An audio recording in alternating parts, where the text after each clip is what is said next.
નમસ્કાર વિદ્યાર્થી મિત્રો, હું ભાવિન ઠાકર કર્મયોગ કેરિયર ઇન્સ્ટિટ્યૂટમાં આપ સૌનું હાર્દિક સ્વાગત કરું છું. મિત્રો, આજથી ધોરણ 10ની પરીક્ષા એટલે કે એસએસસી બોર્ડની પરીક્ષા શરૂ થઈ ચૂકી છે. પ્રથમ પ્રશ્નપત્ર છે એ ગુજરાતી વિષયનું હતું, પ્રથમ ભાષા ગુજરાતી મીડિયમની અંદર. તો આજે આપણે આ પેપર સોલ્યુશન કરવા જઈ રહ્યા છીએ. તો સૌપ્રથમ પ્રશ્નપત્ર અંગેની સૂચનાઓ તમને ખ્યાલ જ છે, છતાં પણ આપણે છે એ જોઈ લઈએ. તમારું પ્રશ્નપત્ર છે એ 3 કલાકમાં તમારે જવાબ લખી અને પૂર્ણ કરવાનું હોય છે. એ અંતર્ગત જે સૂચનાઓ છે એ તમને પ્રશ્નપત્રમાં આપેલી જ છે. દાખલા તરીકે સ્પષ્ટ વંચાય તેવું હસ્તલેખન, આપણા અક્ષરો એકદમ ચોખ્ખા હોવા જોઈએ. નંબર 2, આ પ્રશ્નપત્રમાં 4 વિભાગ A, B, C અને D અને ટોટલ 1 થી લઈ અને 56 પ્રશ્નો છે એ પ્રશ્નપત્રમાં આપવામાં આવેલ છે. બધા જ પ્રશ્નો છે એ ફરજિયાત લખવાના છે. જે કંઈ વિકલ્પો છે એ આંતરિક પ્રશ્નની અંદર આપેલા છે.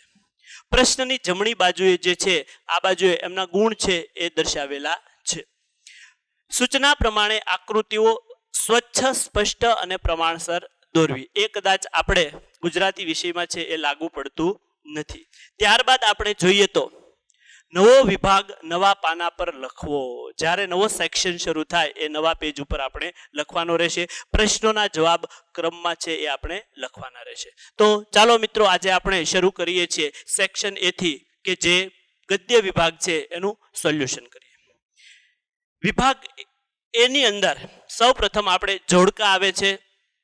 નીચેના જોડકા યોગ્ય રીતે જોડીને લખો. માં પાત્ર આપેલા છે, બ વિભાગમાં એની કૃતિઓ આપેલી છે. ફોરમ જે છે એ કઈ કૃતિનું પાત્ર છે આપ સૌને ખ્યાલ જ છે વિદ્યાર્થી મિત્રો, કે એ જે છે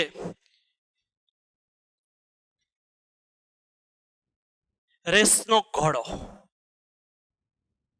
ત્યાર પછી આવે છે ગોવિંદ જે છે એ ચોપડાની ઇન્દ્રજાળ. જીવલાનો દીકરો જે છે એ ગોવિંદ હોય છે. ત્યાર પછી છે આંબા પટેલ, ખૂબ જાણીતું પાત્ર છે, ઘોડીની સ્વામી ભક્તિ.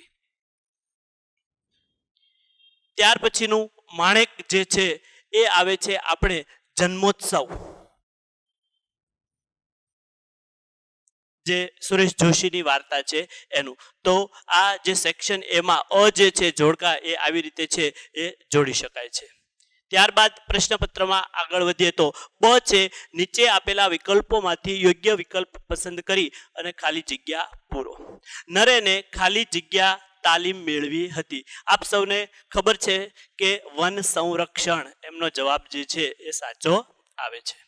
ત્યાર પછીનો પ્રશ્ન જે છે, આપણી બબલીની જ પગલી જાણે. આ વાક્ય ખાલી જગ્યા બોલે છે. કોણ બોલે છે? તો કે ડુંગરની પત્ની જે છે એ આ વાક્ય બોલે છે. તો એનો જવાબ છે એ ડુંગરની પત્ની આવશે.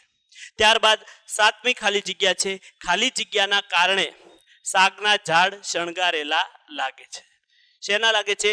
તો આજ્ઞાનું વર્ણન એની અંદર આવે છે મિત્રો, એટલે આજ્ઞાને કારણે સાગના ઝાડ શણગારેલા લાગે છે. ત્યાર પછી 8મો જે પ્રશ્ન છે, મનુષ્ય દેહ ખાલી જગ્યા ના જેવો છે. કેવો છે? છાશ જેવો સામાન્ય છે, એવું જે છે એ કૃતિની અંદર આવે છે. તો જે ખાલી જગ્યા છે એ મિત્રો આ પ્રમાણે રહેશે. ત્યાર પછીનો પ્રશ્ન જે આવે છે આપણે ક, નીચે આપેલા પ્રશ્નોના એક વાક્યમાં ઉત્તર લખો. 9મું છે, આંબા પટેલની ઘોડીની ચાલ કેવી હતી? તો એમાં આવશે રેવાળ. એની ચાલ જે છે ઘોડાની એક પ્રકારની ચાલવાની જે રીત રેવાળ જે છે એ રેવાળ ચાલ હતી. ત્યારબાદ 10મો પ્રશ્ન છે, અંકિતને પરીક્ષામાં ઉત્તીર્ણ થવાની ખુશીમાં કયા પુસ્તકો ભેટમાં મળ્યા હતા? વિદ્યાર્થી મિત્રો, આપ સૌને ખ્યાલ જ હશે. એનો જવાબ આવે છે રામાયણ અને મહાભારત.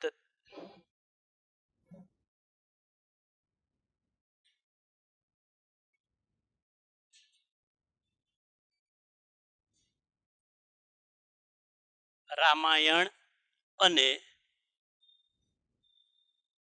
મહાભારતના પુસ્તકો.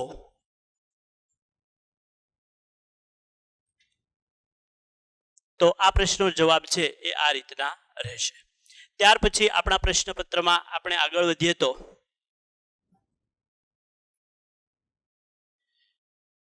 છે, નીચેલ આપેલ પ્રશ્નોના 3-4 વાક્યમાં ઉત્તર લખો. આ પ્રશ્નપત્રમાં મિત્રો એવું હોય છે કે તમે જે પ્રશ્નોના જવાબ લખો છો બધા જ વિદ્યાર્થીઓના એક સરખા જવાબ હોઈ શકે નહીં. વાક્ય રચનામાં છે એ થોડો ઘણો ફેરફાર હોવાની ખૂબ સંભાવના છે. તો આપણે પહેલું જોઈએ, લેખકે છત્રી ખોવાય ન જાય એ માટે કઈ સલાહ અમલમાં મૂકી. છત્રી જે આપણે નિબંધ આવે છે એ કૃતિનો આ પ્રશ્ન છે. તો કઈ સલાહ અમલમાં મૂકી? તો કે છત્રી ઉપર પોતાનું નામ અને સરનામું જે છે એ પાકા રંગથી લખાવી નાખ્યું. આવા પ્રકારનો એનો જવાબ છે. તમે તમારી રીતે ખૂબ સરસ રીતે છે આ જવાબ છે એ લખ્યો હશે. ત્યાર પછી છે, ડુંગરે તેની પત્ની પ્રત્યે સહાનુભૂતિ દર્શાવતા શું કહ્યું? કોઈક બીજી બાળકીની પગલીઓ જે છે એમની પત્ની જોઈ જાય છે એટલે તરત જ ડુંગર એની પત્નીને જે છે એ કહે છે કે ચાલ ભૂંડી, એ આપણા બાળકીની પગલી નથી. બરાબર છે? તો તમારી રીતે તમે આ પ્રશ્નનો જવાબ લખ્યો હશે. ત્યાર પછી છે, લેખક કોને ક્રૂર કટાક્ષ ગણાવે છે, કેમ? આ આપણો જે પ્રશ્ન છે મિત્રો એ વાયરલ ઇન્ફેક્શન પાર્ટનો છે. તમારી રીતે ખૂબ સરસ તમે જવાબ આ લખેલો છે. ત્યાર પછી આપણે પ્રશ્નપત્રમાં આગળ વધીએ તો મુદ્દાસર જવાબ એટલે સવિસ્તાર જવાબ જેને કહીએ છીએ કે નીચેના પ્રશ્નોના 10-12 વાક્યમાં મુદ્દાસર ઉત્તર લખો. આ પ્રશ્નના જવાબ પણ તમે અભિવ્યક્તિનો હેતુ છે એટલે તમારું મગજ અથવા તો તમે જે વાંચ્યું છે, તમે જે સમજ્યા છો એ કઈ રીતે તમે અભિવ્યક્ત કરી શકો છો. તો આ જ પ્રશ્નના જવાબ માટે તમારી પોતાની મૌલિકતા કેવી છે એ પરીક્ષક ખાસ ધ્યાનમાં લેતા હોય છે. પહેલો પ્રશ્ન એટલે કે 14મો પ્રશ્ન છે, આખરે તો શિક્ષણનું ધ્યેય બાળક ઉમદા માણસ બને તે છે, આ વિધાન વિગતે સમજાવો. તો મિત્રો આ જે છે આપણી કૃતિ જે છે ગદ્ય વિભાગની એમાંથી લેવામાં આવેલું છે. એના લેખકનું નામ તમે લખ્યું છે, સાહિત્ય પ્રકાર શું છે એ પણ સરસ રીતે તમે દર્શાવ્યું હશે. અને 8 થી 10 લીટીમાં 2 પેરેગ્રાફમાં તમે જો જવાબ તમારો લખ્યો છે તો પૂરતા ગુણ આવવાની સંભાવના છે. બાકીના પ્રશ્નો માનવ અને પ્રાણીની પરસ્પર પ્રીત, ઘોડીની સ્વામી ભક્તિ જે લોકકથા આપણે ભણવામાં આવે છે, જોરાવરસિંહ જાદવે લખેલી છે, એમાંથી આ પ્રશ્ન લેવામાં આવ્યો છે. એમાં પણ મનુષ્ય અને પ્રાણી વચ્ચે કેવો પ્રેમ છે એનું વિગતે વર્ણન તમે તમારા શબ્દોમાં સરસ રીતે કર્યું છે. ત્યાર પછી છે ચોપડાની ઇન્દ્રજાળ જે એક નવલકથા અંશ જે છે. પાઠમાં રાતો ચોપડો ફાડી નાખવા પાછળ ભીખલાનું મનોમંથન જે છે એ કઈ રીતનું હતું એ પણ આ સવિસ્તાર જવાબ છે. વિદ્યાર્થીઓ તમે તમારી રીતે ખૂબ સરસ પ્રેઝન્ટ છે એ કર્યો છે.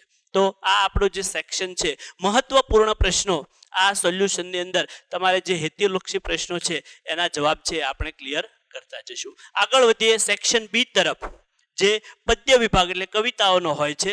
એમાં જોઈએ તો આપણે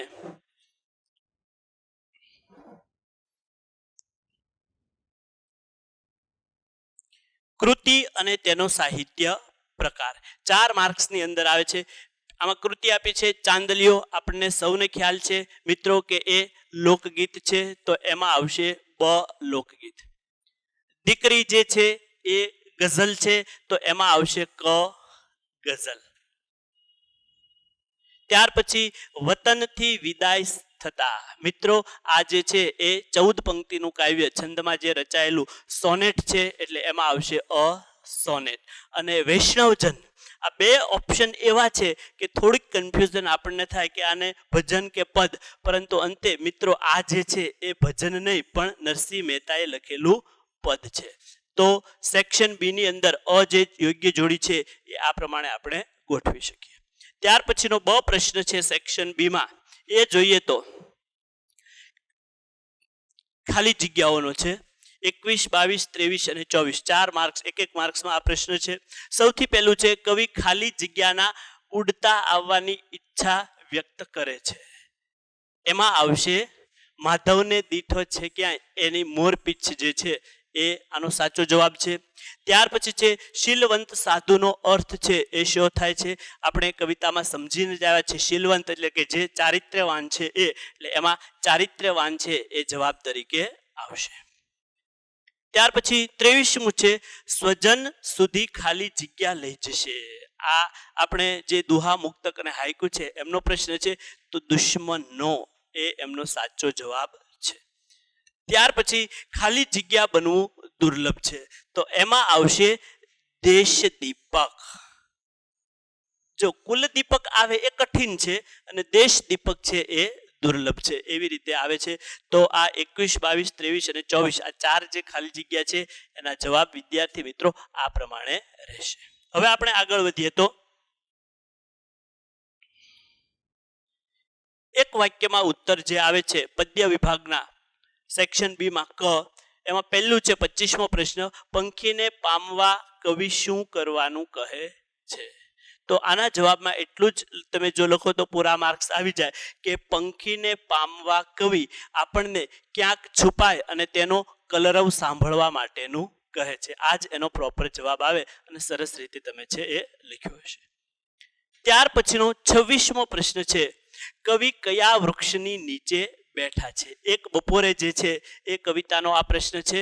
તો એમાં આવશે મહુડી. મહુડીના વૃક્ષ નીચે જે છે એ લેખક બેઠેલા છે.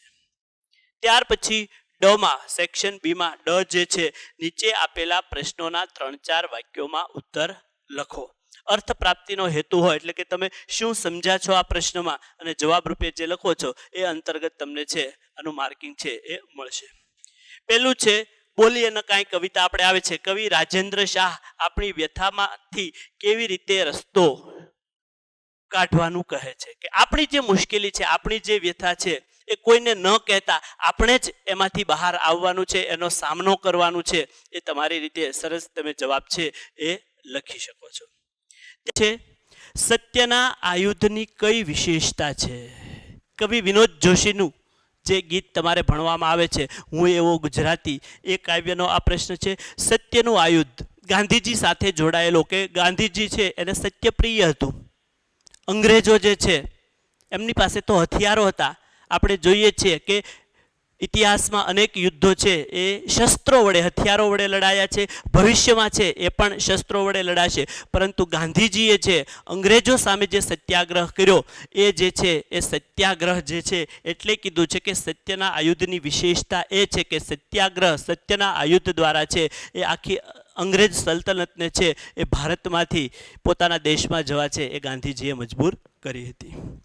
ત્યાર પછી 29મો પ્રશ્ન છે, દીકરીના માથે હાથ ફેરવવો અને દીકરી હાથ દે આ બેમાં શો તફાવત. દીકરી નામની જે ગઝલ આપણે ભણવામાં આવે છે મિત્રો, એ કાવ્યનો એ ગઝલનો આ પ્રશ્ન છે કે દીકરી માથે હાથ ફેરવવો એટલે પિતા જે છે એ દીકરીનો એક વાત્સલ્યપૂર્ણ પિતા તરીકે છે એ ઉછેર કરવો, એ દીકરીના માથે હાથ ફેરવવો એ એનો અર્થ છે. અને બીજું છે દીકરી હાથ દે એટલે દીકરી મોટા થયા પછી પિતાજીનો જે સહારો બને છે, એમને જે મદદ કરે છે, એ અર્થમાં કહેવાયું છે કે દીકરી હાથ દે. તો આવી રીતે આ પ્રશ્નોનો જવાબ મિત્રો તમે છે એ સરસ રીતે લખી શકો છો. ત્યાર પછી આપણા પ્રશ્નપત્રમાં આપણે આગળ વધીએ તો નીચે આપેલા પ્રશ્નોના 10-12 વાક્યોમાં મુદ્દાસર એટલે કે સવિસ્તાર જે જવાબ આવે છે એ આ પ્રશ્નો છે.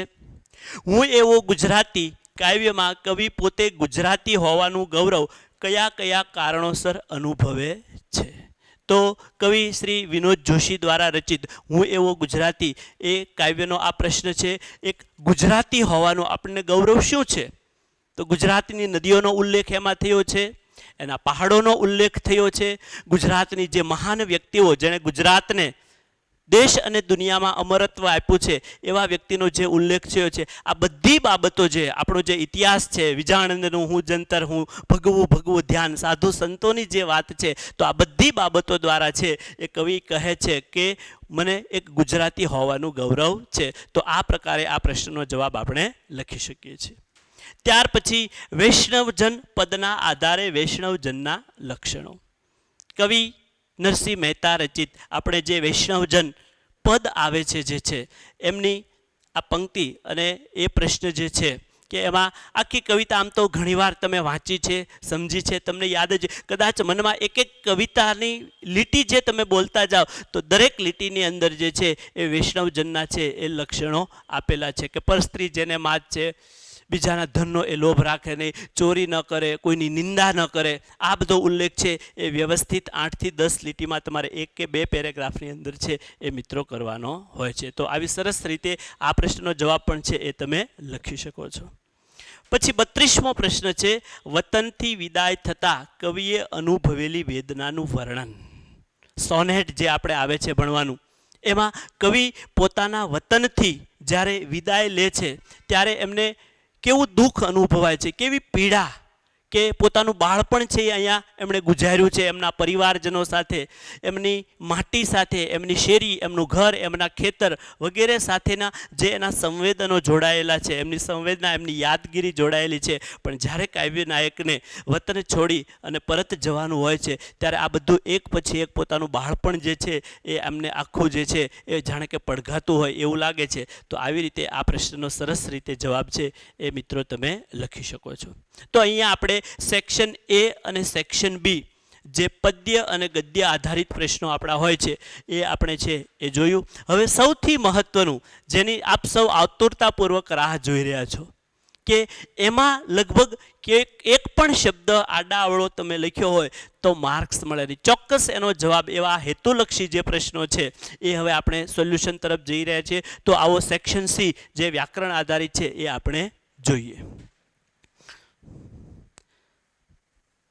સેક્શન સી ની અંદર મિત્રો સૌ પ્રથમ માગ્યા પ્રમાણે ઉત્તર લખો. ટોટલ જે છે એ 20 માર્ક્સમાં તમારે ગ્રામર એટલે કે ગુજરાતી વ્યાકરણ છે એ પૂછાય છે. એમાં સૌથી પહેલું છે, આપેલા વિકલ્પોમાંથી સાચો વિકલ્પ પસંદ કરી અને જવાબ આપણે લખવાનો છે. 33મો પ્રશ્ન, નીચેના શબ્દોની સાચી જોડણી શોધીને લખો. કે પ્રતિબિંબ શબ્દ છે, 3 એમના ઓપ્શન આપ્યા છે, એમાંથી સાચો જે ઓપ્શન હોય એ લખવાનો છે. તો આપણને ખબર પડશે કે આ ઓપ્શન જે છે પ્રતિબિંબ, કે જેમાં તી અને બી બંને ઈ જે છે એ રસ્વ રહેલા છે, એ સાચો શબ્દ છે. ત્યાર પછી છે ગિરી. તો ગિરી શબ્દની અંદર પણ એવું જ છે કે ગમાં અને રમા ઈ જે છે એ રસ્વ આવે છે. તો બંને શબ્દની અંદર જે બીજો ઓપ્શન છે એ સાચો જવાબ છે. ખાસ આ તમે નોટ ડાઉન કરી રાખજો. તમે આ પ્રમાણે જ કર્યું હશે, કારણ કે વાંચેલું છે એ આપણને સરસ રીતે યાદ રહેતું હોય એટલે આ જોડણી એકદમ સહેલી છે એટલે યાદ રહી ગઈ છે. હવે આપણે આગળ વધીએ.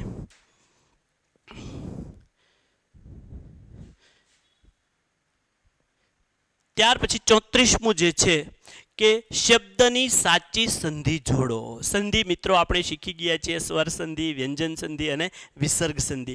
તો અહીંયા પો વત્તા અન થોડું કન્ફ્યુઝન થાય છે કે પા છે, પ છે અને પા છે, શું થાય આમાંથી?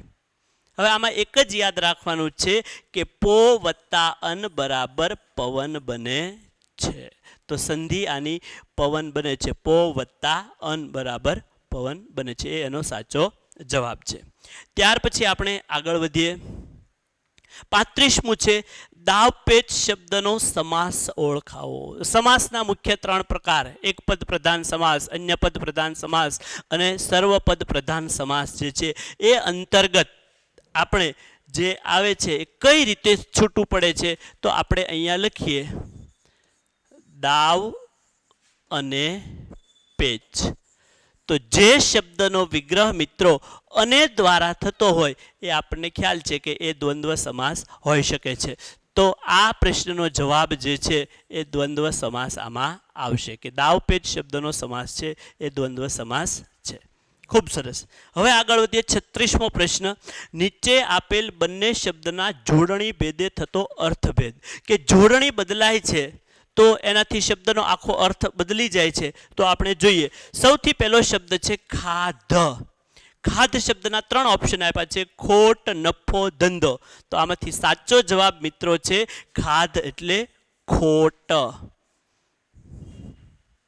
ત્યાર પછી બીજો શબ્દ છે ખાદ્ય. એના પણ 3 ઓપ્શન છે, અનાજ, ખભો અને દાણો. તો આ એકદમ સહેલું અને સરળ છે કે એનો જવાબ આવશે અનાજ. અનાજ. તો આ બંને જે શબ્દો જોડણી ભેદે અર્થભેદ થાય છે એ આ પ્રમાણે રહેશે. ત્યાર પછી આપણે મિત્રો આગળ વધીએ તો 37મો પ્રશ્ન છે, માણેકના કરુણ ચિત્કારે તેમનો પીછો પકડ્યો.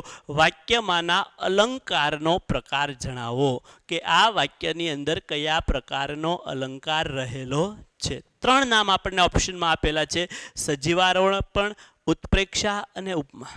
મિત્રો અહીંયા એક ખાસ સમજજો. આપણે જ્યારે સમજ્યા અલંકાર ભણતા હતા ત્યારે કીધેલું કે ઉપમા હોય તો જેવો, જેવી, જેવું, શો, શી, સરીખો આવા શબ્દો આવે.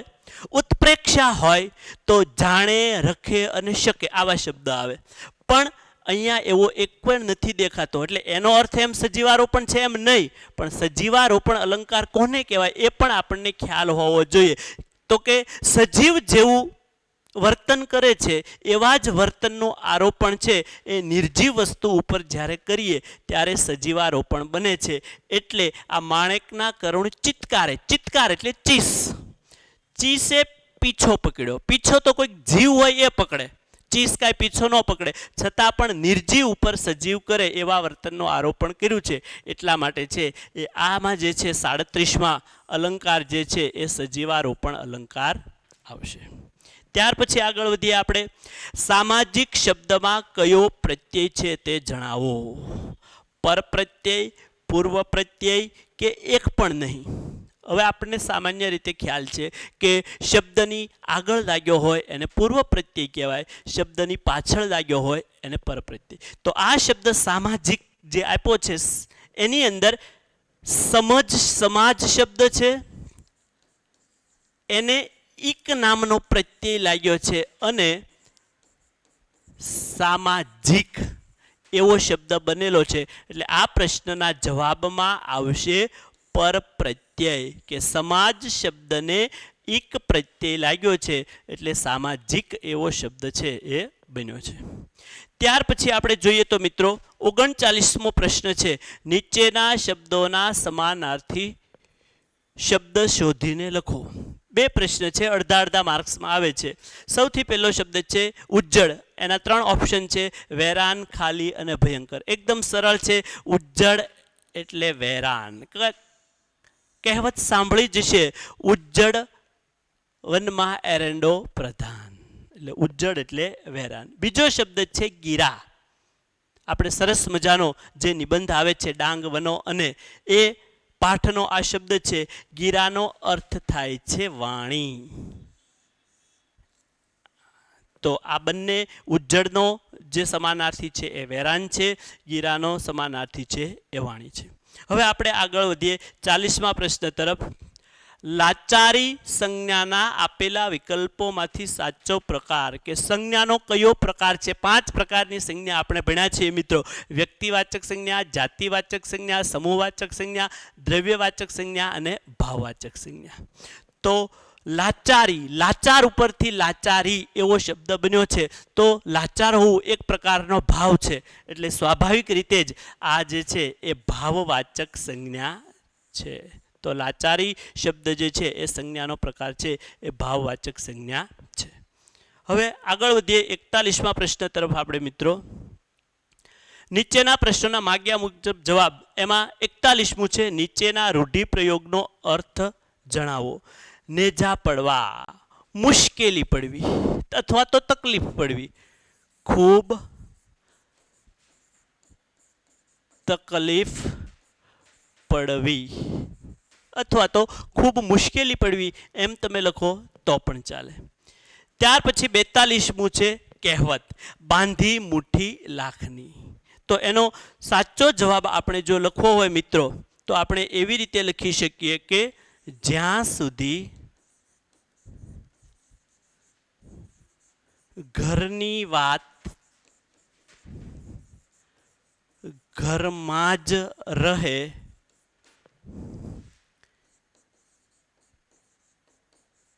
ત્યાં સુધી આબરૂ સચવાય. આપણી ઘરની અંગત એવી કોઈ વાત હોય એ ઘરમાં રહે ત્યાં સુધી આપણી આબરૂ છે. કોઈક એવી ઘટના બની હોય કે જે બીજાને કહેવા લાયક ન હોય તો એ ઘરની બહાર જાય ત્યાં સુધી જ આપણી છે એ આબરૂ સચવાયેલી છે. તો આ કહેવતનો અર્થ આ પ્રમાણે આવી શકે. ત્યાર પછી આવે છે શબ્દ સમૂહ. જેને કોઈ રોગ નથી તે એકદમ સહેલો છે. એ શબ્દ સમૂહ આપણે પૂછાણો છે, એના જવાબમાં આવશે નિરોગી. નિરોગી છે એમનો સાચો જવાબ છે. Very good. હવે આપણે આગળ વધીએ તો નીચેના શબ્દ માટે વિરોધી શબ્દ લખો. આ પણ એકદમ સહેલો છે. તમે જો ભૂલ ન કરી હોય તો આનો વિરોધી શબ્દ બનશે સૂક્ષ્મ.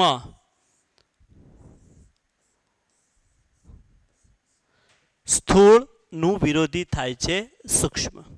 ત્યાર પછી 45મું છે નીચેના વાક્યોને કર્મણીમાં ફેરવો. કર્તરી, કર્મણી, ભાવે અને પ્રેરક વાક્ય રચના છે એ મિત્રો આપણે સરસ રીતે શીખ્યા હતા. તો કર્તરી વાક્યમાંથી આપણે કર્મણી બનાવવાનું છે. આપણને ખ્યાલ જ છે કે કર્તરીમાંથી કર્મણી બનાવવું હોય તો કર્તાને થી, થકી, વડે, દ્વારા જેવા પ્રત્યય કે નામ યોગીઓ છે એ લગાડવા પડે. તો આનો જવાબ બનશે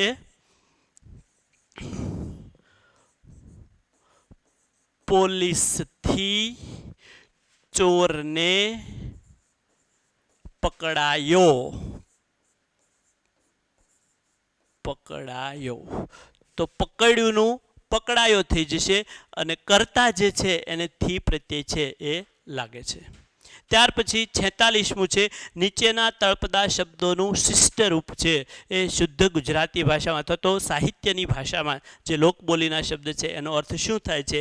તો આ ચોપડાની ઇન્દ્રજાળ જે આપણે આત્મકથાનો અંશ આવે છે એ કૃતિનો જે આ શબ્દ છે હેરનો અર્થ થાય છે શહેર. બરાબર છે. તો આ પ્રમાણે છે એ તળપદા શબ્દોનું શિષ્ટ રૂપ આવે છે. ત્યાર પછી 47મા પ્રશ્ન તરફ આપણે જઈએ તો નીચેના વાક્યમાંથી વિશેષણ શોધી તેનો પ્રકાર લખો. કોઈક વિદ્યાર્થીઓને આમાં મુશ્કેલી થઈ હશે, થોડું કન્ફ્યુઝન થયું છે, કારણ કે બે વસ્તુ આપણા મગજમાં આવે છે, એક અહીંયા અને એક અહીંયા. આપણે વિશેષણ શોધવાનું છે. વિશેષણ કોને કહેવાય? તો કે નામના અર્થમાં વધારો કરે તેને વિશેષણ કહેવાય. એટલે કે સંજ્ઞા જે હોય એના અર્થમાં વધારો કરીએ. એટલે અહીંયા સંજ્ઞા આ વાક્યમાં જોઈએ તો સાધુ છે એ સંજ્ઞા છે, પણ એની વિશેષતા શું છે? તો કે એ શીલવંત છે, ચારિત્રપણાનો ગુણ એનામાં છે. એટલે શીલવંત જે છે એ વિશેષણ છે. તો આપણે અહીંયા લખીએ શીલવંત. હવે એનો પ્રકાર લખવાનો છે. શીલવંતનો અર્થ થાય છે ચારિત્ર્યવાન. ચારિત્ર્ય એક પ્રકારનો ગુણ છે, એટલે જે વિશેષણ ગુણ દર્શાવતું હોય એને ગુણવાચક વિશેષણ કહેવાય. તો એના પ્રકારમાં આવશે ગુણવાચક. બરાબર છે મિત્રો?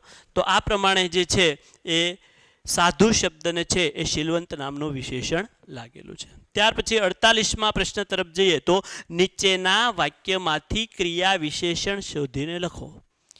ક્રિયા વિશેષણ એટલે આપણને સૌને ખ્યાલ જ છે, ક્રિયાની જે વિશેષતા દર્શાવે એમને ક્રિયા વિશેષણ કહેવાય છે. હવે આ વાક્યમાં જોઈએ તો ક્રિયા શું છે?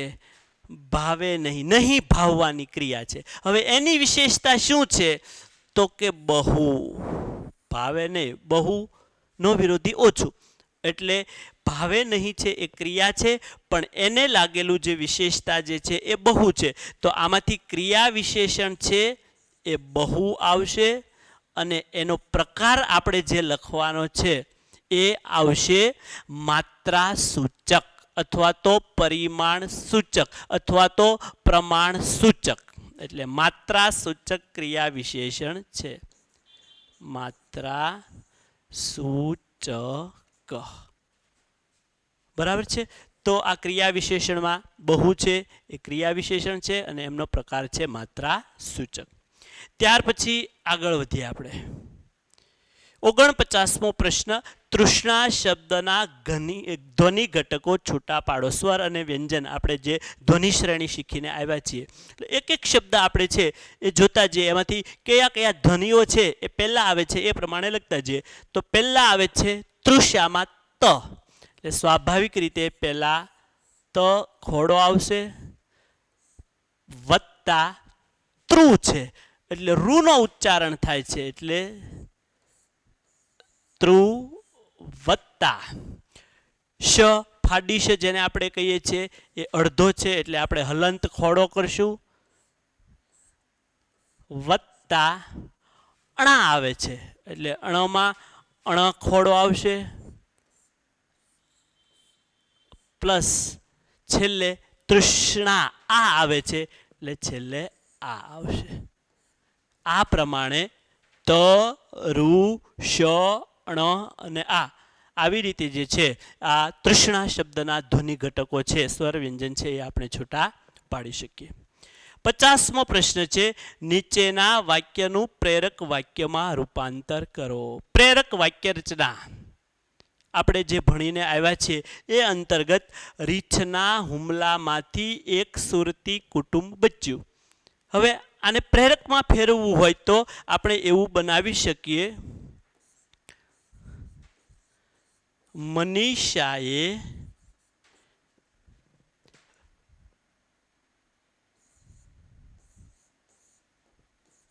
રીંછના હુમલામાંથી એક સુરતી કુટુંબને બચાવ્યું.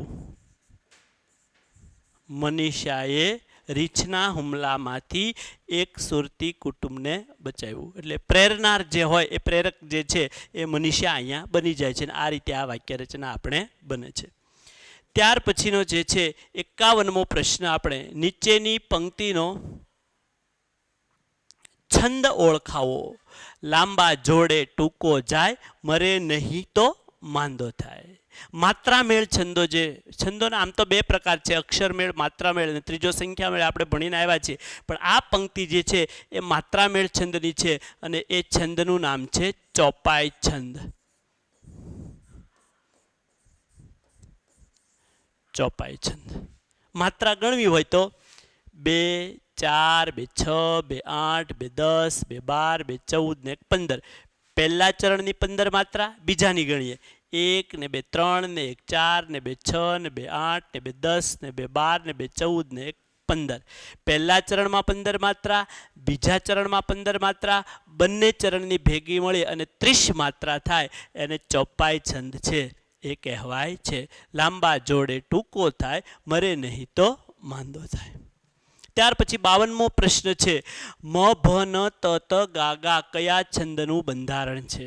અક્ષરમેળ છંદો આપણે ભણીને મિત્રો જે આવ્યા છીએ એમાંથી મંદાક્રાંતા નામનો જે છંદ છે, તો આમાં જવાબ આવશે મંદાક્રાંતા. એ એનો સાચો જવાબ છે.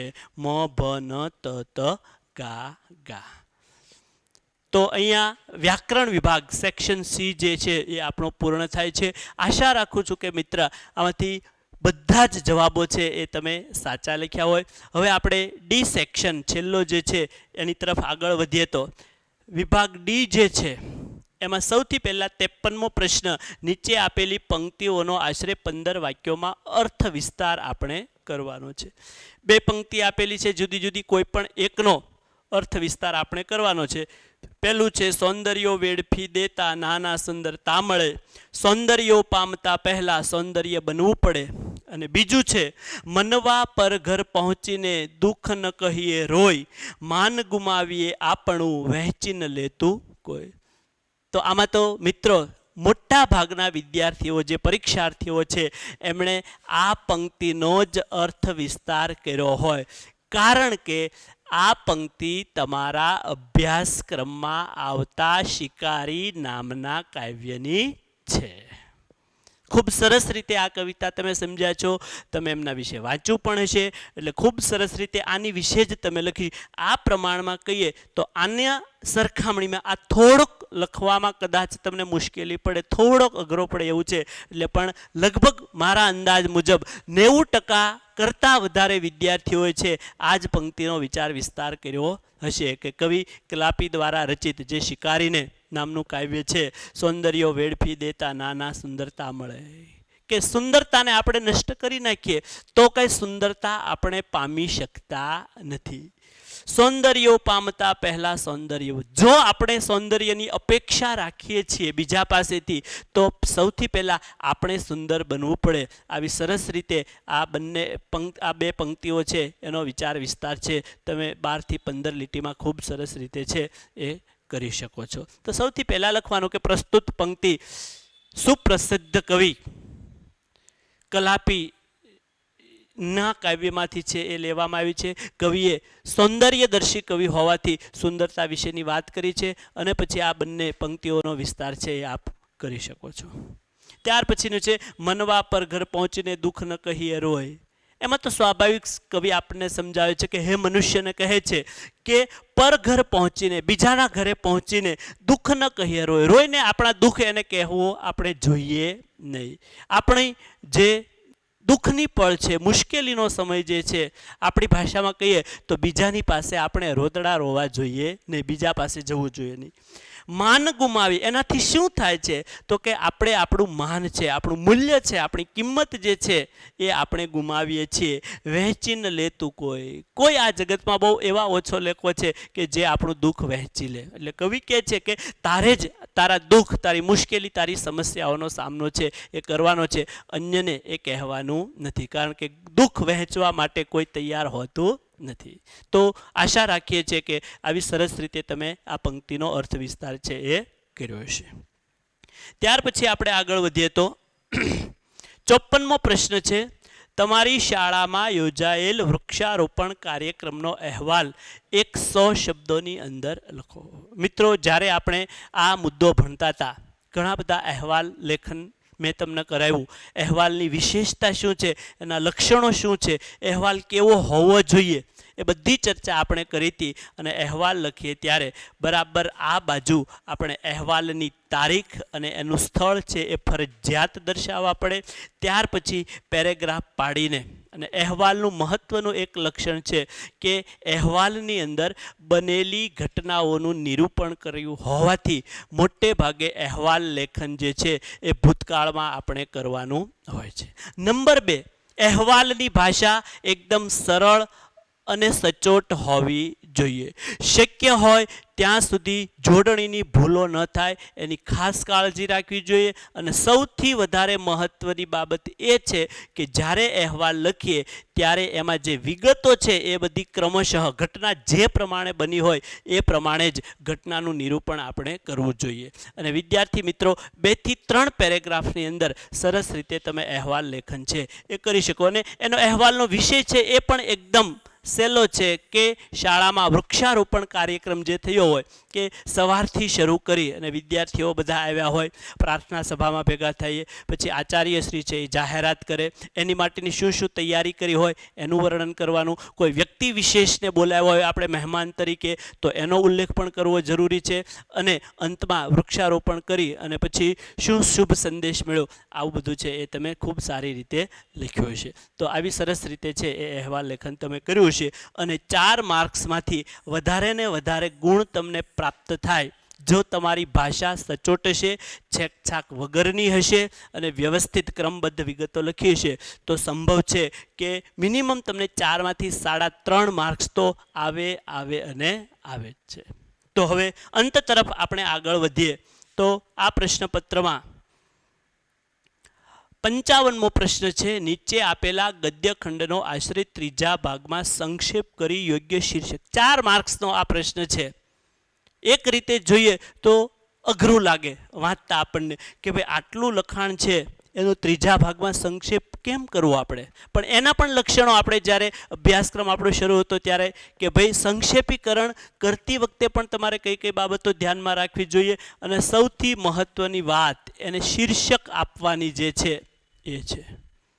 તો આ આખું આપણે વાંચીએ, વિદ્યાર્થીનું પ્રથમ કર્તવ્ય એ છે કે કોઈક બીજાએ ઘડીને તૈયાર રાખેલા વિચારોને ન સ્વીકારવા પણ નમ્ર ભાવે જિજ્ઞાસા વૃત્તિ કેળવવી, જુદા જુદા મૂલ્યો અર્થાત આદર્શો તથા જિજ્ઞાસા વૃત્તિ કેળવવી. જુદા જુદા મૂલ્યો અર્થાત આદર્શો તથા ભાવનાઓની તુલના કરી જોવાની ટેવ તેણે પાડવી જોઈએ. તેણે આવેશને આધીન નથી આંધળું અવિચારી વર્તન કરવા જેટલું સંકલ્પ બળ મેળવવું જોઈએ. પછી ભલેને એ આવેશ જેને અંગે પેદા થયો હોય તે કાર્ય ગમે તેટલું મહાન હોય, પોતાને મળેલો રાષ્ટ્રીય વારસો જે મહાન પરંપરાઓ, ઉત્તુંગ ઉદાહરણો અને ઉદાત્ત સિદ્ધિઓથી ભરેલો છે તે સર્વને તેણે પોતાના જીવનમાં ઉતારી આત્મસાત કરવો રહ્યો. બીજી પ્રજાઓ કરતાં આપણે હલકા છીએ તેની લાગણીનો જે ઓથાર આ ભૂમિને ચાંપી રહ્યો છે તેને હટાવીને વિદ્યાર્થીએ આર્ય સંસ્કૃતિના ઉત્તમ તત્વોને પ્રકાશની પેઠે ચોમેર ફેલાવનારું કેન્દ્ર બનવું જોઈએ. એકવાર બે વાર મનમાં આ પેરેગ્રાફ તમારે વાંચવાનો છે. ત્યાર પછી તમને આમાં કયો ભાવ છે, કયા વિષયને અનુરૂપ આ લખાયેલું છે એ તરત જ તમારા મગજમાં છે એ ક્લિયર થઈ જશે. તો એમાંથી જે કોઈ ઉદાહરણો હોય, રૂઢિપ્રયોગો હોય, કહેવતો હોય, અલંકારો હોય વગેરેને આપણે દૂર કરી દેવાના છે. અને પછી કાચી યાદી તમે મુસદ્દો જે તૈયાર કર્યો હોય એ તૈયાર કરવાનો અને એમાંથી તમારે લગભગ 3 થી 3.5 લીટી જેટલું છે એ સંક્ષેપીકરણ છે એ કરવાનું હોય છે. આમાં જોઈએ તો મહત્વના મુદ્દા કયા છે એ આપણે અંડરલાઈન કરતા જઈએ તો વિદ્યાર્થીનું કર્તવ્ય, જિજ્ઞાસા વૃત્તિ કેળવવી,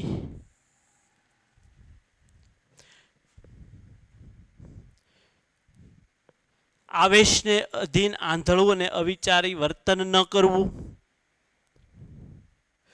રાષ્ટ્રીય વારસાની જે પરંપરાઓ, ઉત્તુંગ ઉદાહરણો અને ઉદાત્ત સિદ્ધિઓ જે છે આપણી એ જે છે જીવનમાં આત્મસાત કરવું. આ બધા જો હું અંડરલાઈન કરું છું એ બધા મહત્વના શબ્દો છે એ આપણે મગજમાં રાખવાના છે અને પછી સંક્ષેપીકરણ કરવાનું છે. અને આર્ય સંસ્કૃતિના ઉત્તમ તત્વપ્રકાશની પેઠે ચોમેર ફેલાવનારું કેન્દ્ર. તો આ મુદ્દાઓને આધારે તમે 3 થી 3.5 લીટીમાં સંક્ષેપીકરણ કરીશું. હવે મહત્વની વાત આવે છે શીર્ષકની, કે આને શીર્ષક કયું આપવું. તો આ પેરેગ્રાફ છે અથવા તો સંક્ષેપીકરણના કોઈ પણ પરિચ્છેદ આપણી પાસે હોય તો ચોક્કસ એક નહીં, એક કરતાં વધારે શીર્ષક છે એ આવી શકે, પણ સર્વસામાન્ય શીર્ષક આપણે જો આમાં મેળવીએ તો વિદ્યાર્થીનું કર્તવ્ય આ એનું શીર્ષક આવે.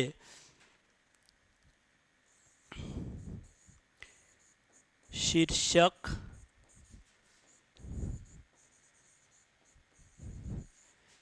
વિદ્યાર્થીનું કર્તવ્ય.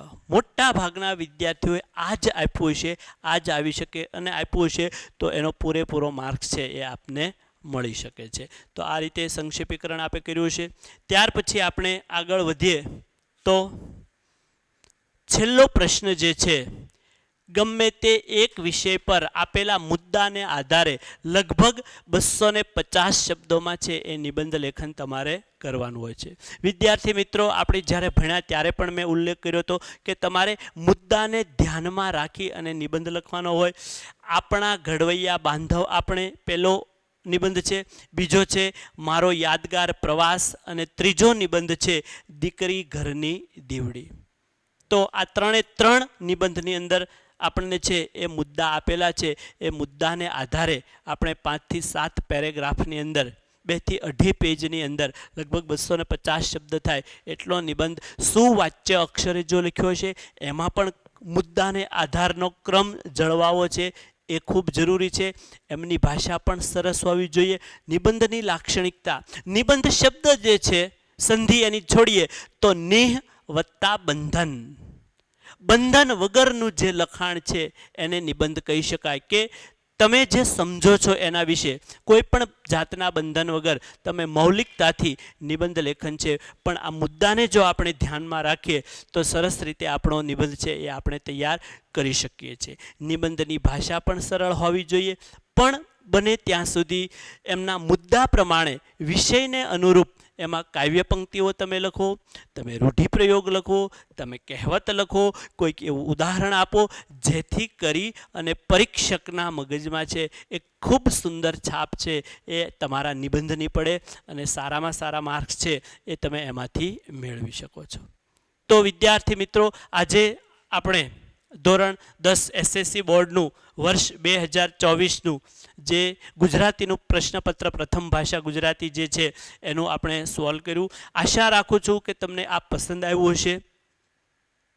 જે હેતુલક્ષી પ્રશ્નો છે એના ક્લિયર કટ જવાબ છે એ અહીંયા આપણે બધા સમજ્યા છીએ. અભિવ્યક્તિના જે પ્રશ્નો છે એના જવાબ તમારી ભાષા, તમારી જોડણી, તમારી અભિવ્યક્તિ, તમારા વિચારો એને આધારે એનું માર્કિંગ થવાનું હોય છે. એટલે એ પ્રમાણે તમને એના ગુણ મળશે.